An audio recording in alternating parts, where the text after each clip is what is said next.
Hola Buenas! Today we will be looking around the Museo de Historia de Madrid, or the Madrid History Museum, which actually has free entry. So if you like museums, you really have no excuse. Without any further ado, let's get started. Empecemos. Before we start this video, I want to tell you a quick story. A few weeks before I went to this museum, I went to the Prado Museum in Madrid. They have some incredibly famous paintings in there, and I fully intended to make the most of this adventure. But the first photo I took, I was told no phones were allowed and I should delete the picture immediately. This was also a solo adventure, so I felt that the queuing and looking at the artwork was a little bit redundant. I was still in there for 2 hours though. But I would have loved to share that experience with you. So we are putting up with Museo de Historia de Madrid. It's probably better anyway, right?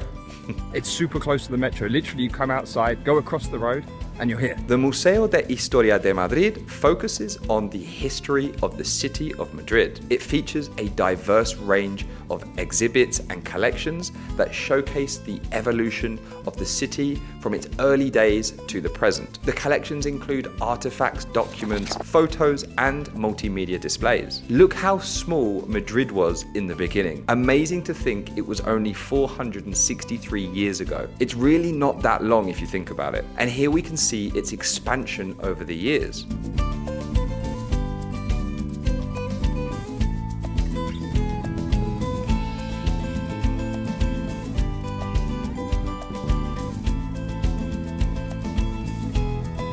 And look at this painting. It is so old that you can't see the face anymore.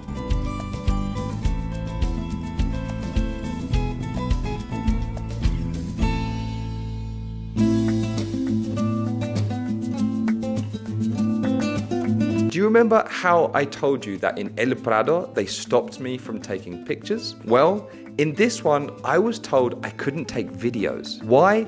I don't know. This is the stupidest rule ever. You're already letting me take photos. Why can't I take videos? I didn't want to cut the video short after my second attempt at showcasing a museum here in Madrid. So from here, you're only going to get pictures. Madrid's origins trace back to the 9th century, when it was established as a small fortress during the Muslim rule in the Iberian Peninsula. Over time, it grew into a town, and in 1085, King Alfonso IV of Castile took control, marking Christian reconquest. The city gained importance due to this central location, but it wasn't until the 16th century under Charles I that Madrid became the capital of Spain. The decision was strategic, aiming to have a central capital away from the coastal threats. This choice was later affirmed by subsequent monarchs. Before Madrid, Toledo, Seville, and even Segovia were notable capitals. However, Madrid's elevation as the political and administrative center led to its growth and transformation. The construction of the Royal Palace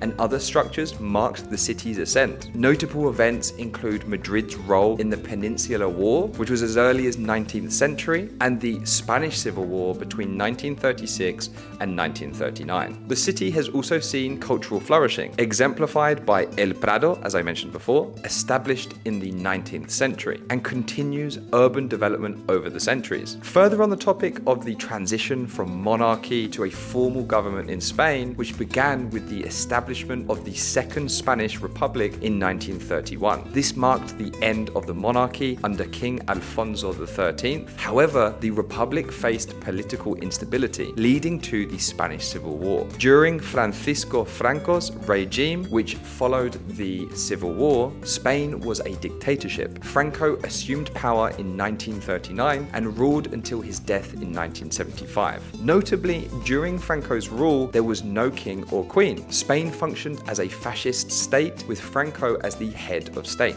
After Franco's death, King Juan Carlos I played a crucial role in the transition to democracy. Can I also just point out here, you're seeing some very familiar names cropping up. I don't know if you've noticed that, but we've been to several parks that are named after some of these crucial people. Juan Carlos I is an example of that. In 1975, Juan Carlos became king, and he later facilitated the establishment of a constitutional monarchy and parliamentary democracy. This transition marked a significant turning point in Spain's political history, bringing an end to authoritarian rule and paving the way for a modern democratic system. I hope that you have enjoyed what you have seen and heard in today's video and feel compelled to visit for yourself with this newfound knowledge. Comment if there were any particular artworks you enjoyed. Don't forget to subscribe, and I'll see you in the next one. Thanks.